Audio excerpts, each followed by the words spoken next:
Hello, wrestling fans. I just got done watching NXT Takeover In Your House 2021. Very great show, but not as great as last year's. The show began with the six-man winner-take-all tag team match as North American champion Bronson Reed and MSK? Yeah, MSK, which is Nash Carter and Wes Lee, as they took on Legado del Fantasma, Santos Escobar, Joaquin, or is it Joaquin Wild, and Raul Mendoza for both the North American and Tag Team championships. Early on, Bronson Reed hits Mendoza with a stiff lariato. At one point, Mendoza tried a sunset flip, and Reed decided to have a seat. Reed hit a senton on Wild. Carter hit a nice moonsault on the floor to Escobar. Santos hit Brainbuster on Lee. Reed hit a double Samoan drop. I forgot which two. And in a very impressive moment, Santos Escobar hits Bronson Reed with a Michinoku driver. Out on the floor, Santos grabs hold of the North American Championship and he screams, and Reed, let's just say, squashes Santos and ends up putting him through the plastic gathering outside the retainer outside the ring. MSK hit a double team move on, I forgot which one it was, and Reed hit a top rope splash, which Wade Barrett called the Tsunami, and got the win, enabling Reed and MSK to defeat Legado del Fantasma to retain their North American and Tag Team titles respectively.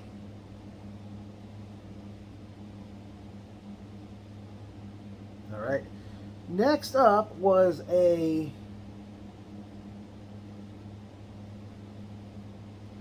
women's match, as we saw Mercedes Martinez go one-on-one with Xia Li.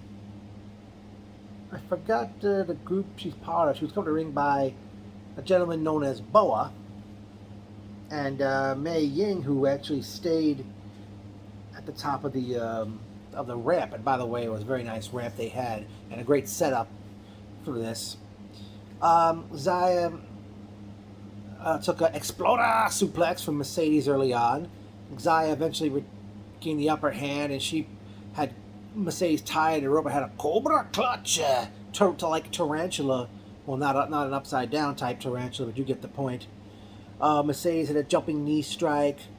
Xia actually pinned Mercedes with a spin kick to get the victory. But after the match, Boa pulls a chair from underneath the ring, but Mercedes gets her hands on it. She ends up using it, and she's going to town on not only Xia but Boa as well. But then all of a sudden the lights go out, and Mercedes looks at Mei Ying, who's sitting down like at the top of the ramp, and Mercedes says, "I ain't scared." And Mercedes keeps hitting Xia with the chair.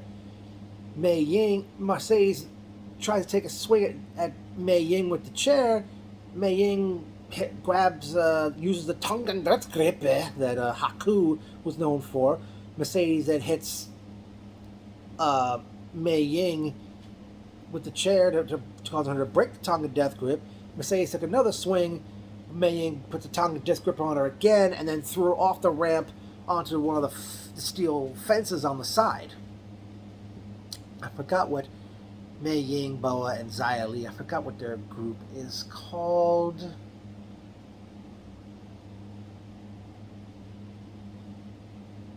They're known as collectively. I'll tell you in a minute, folks.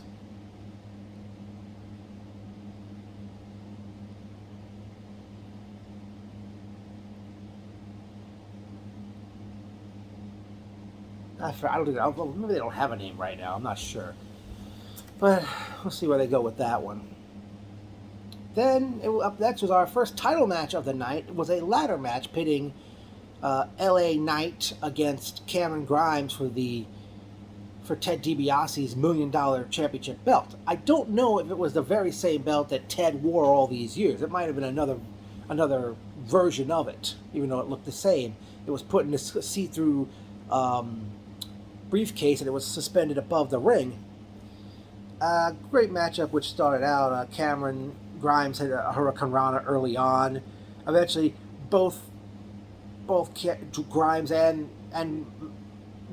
Knight each had a ladder, and they decided to joust with those ladders. Drake took over on the floor, ramming Grimes into the plastic with the fence behind it. Grimes German suplexed Knight on a ladder in the corner.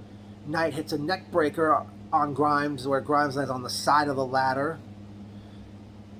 Grimes hit a few stiff kicks multiple times. At one point, Grimes decides to go get the gold ladder that was standing right by the set and bring that into play. Grimes does a moonsault power slam. I don't know if he has a name for that. The end came when Grimes was climbing the gold ladder. Knight pushes the gold ladder. Grimes falls off and crashes through two ladders set up outside on the ramp. And Knight climbs the ladder and grabbed the briefcase with the $1 Million belt and became the new $1 Million champion. Not sure if Ted DiBiase is going to manage Knight from this point on. Oh, by the way, Todd Pettengill made a few appearances throughout the show, and that was quite a nostalgic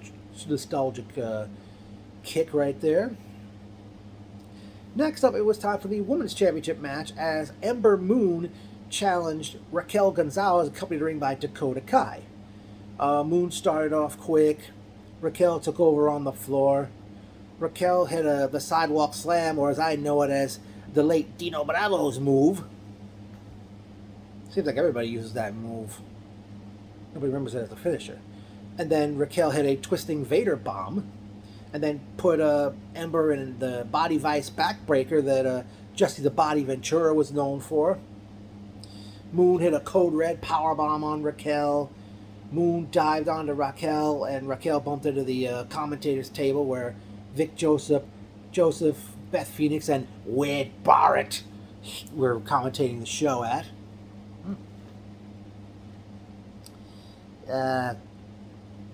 Back in the ring, Raquel hit a superplex after Moon was distracted by Dakota Kai. Moon counters a suplex with the Eclipse, which is like her finisher. Moon hit a top rope lung blower. Then she hits the Eclipse, and eventually Dakota Kai, I think she put Raquel's foot on the rope, or she was about to get pinned, but out came Ember's current NXT Women's Tag Team Championship partner, Shotzi Blackheart, who was injured by Raquel recently, and Shotzi went after Dakota and chased her to the back.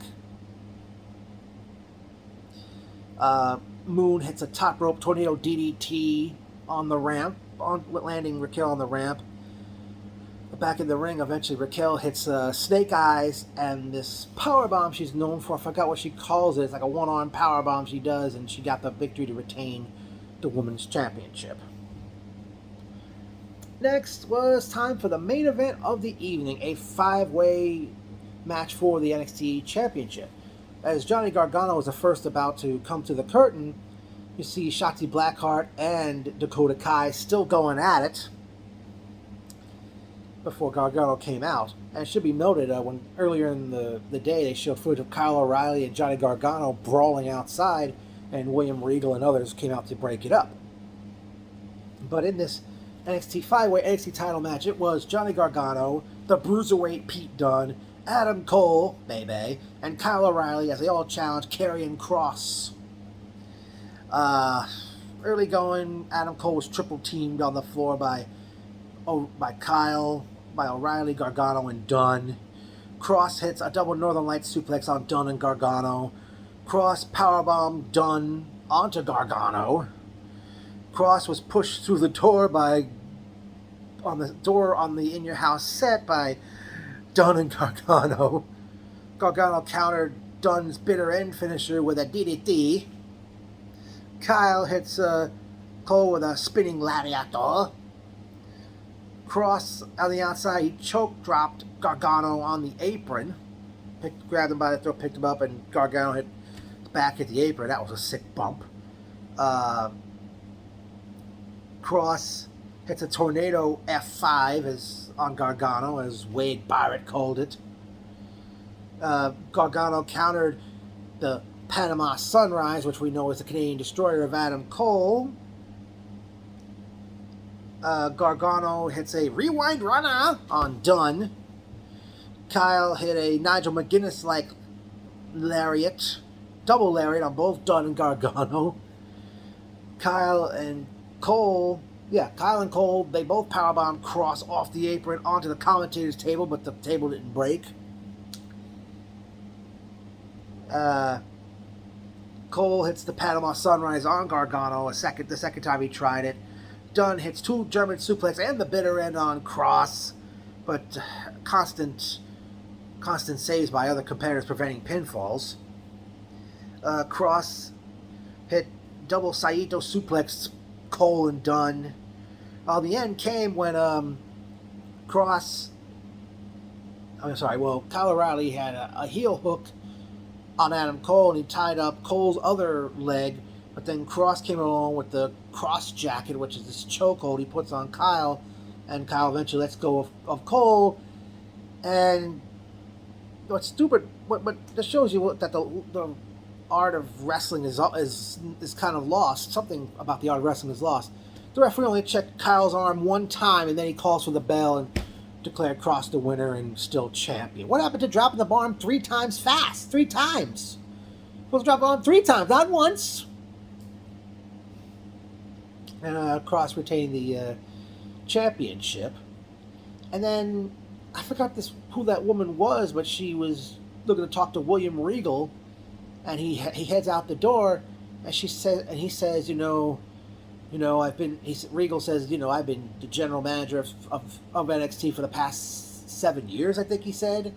He said he's never seen such bedlam throughout the night, and he said, I think it's time for a change. And then Regal turned around and the camera went back to the lady that tried to interview, and then the show went off the air.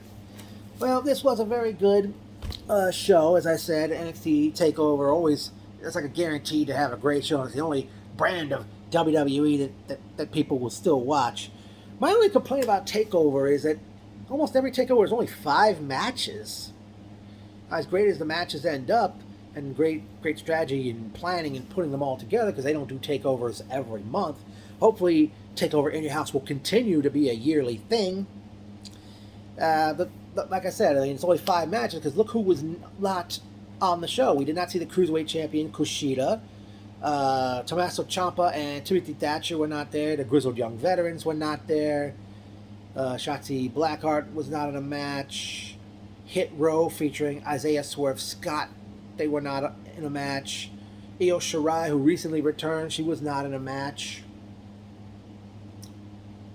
And, I forgot who else, who's part of the roster, was not on the show. Definitely a great night of NXT action. Takeover In Your House 2021 was a very good show. Can't wait for the next Takeover, which I'm guessing may happen. Might take place in August, just before SummerSlam, I'm guessing. They did one last August. So, hopefully, I definitely can't wait for the next Takeover. But I have to say, though, NXT, NXT, NXT, NXT.